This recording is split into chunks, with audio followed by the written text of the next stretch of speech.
Hi everyone, this is Wendy from Wendolonia, and today I'm coming at you with a little bit of a different type of video. So today I'm going to be making a painting using gouache paints, and I'll talk about those a little bit more in a minute if you're unfamiliar with gouache, which I was until just a few weeks ago. But I wanted to kind of let you know what I'm doing here at the beginning. So what I did was I printed out a picture from my Bento box gallery of a lunchbox I made for my son a few years ago. I just printed it on black and white printer paper, nothing fancy. And then I put down a piece of tracing paper over some watercolor paper and taped the photo down. And now I'm going over the photo with a stylus to transfer the basic image over to my watercolor paper. As a general rule, I don't think of myself as a very good illustrator. I can draw a line and I can copy things, but I'm not so great at just sitting down and drawing stuff. So I felt like this might give me a better result than what I've been getting with the other gouache experiments I've been doing. And I ended up being really happy with it. I just sort of did the basic outlines of all the shapes.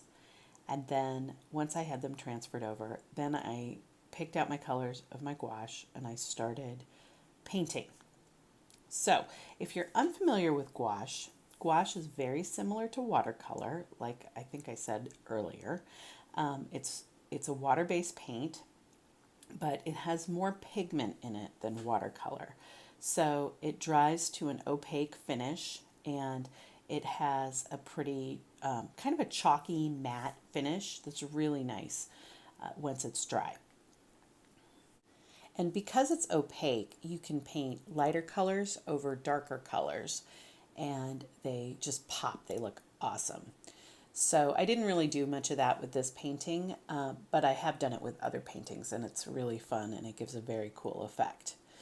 Now, one of the things that I've found that has given me a bit of a learning curve with this is with watercolor, if I want a lighter color, I just dilute the paint a little bit more with water. But with gouache, because it's opaque, if you want a lighter color, you have to dilute the color with white paint. And so that's how you get your different shades and tints. So I've found that I have a little bit harder time shading, and I spend a lot of time mixing colors when I'm working with gouache. And I actually cut out a lot of my paint mixing time in this video. I just chopped it out because no one wants to sit and watch me stir paint for 10 minutes. So right now I'm doing the carrots. I started off doing the little cat decorative pick from the Bento box, and then I started on the cucumbers. And then I have a terrible camera disaster.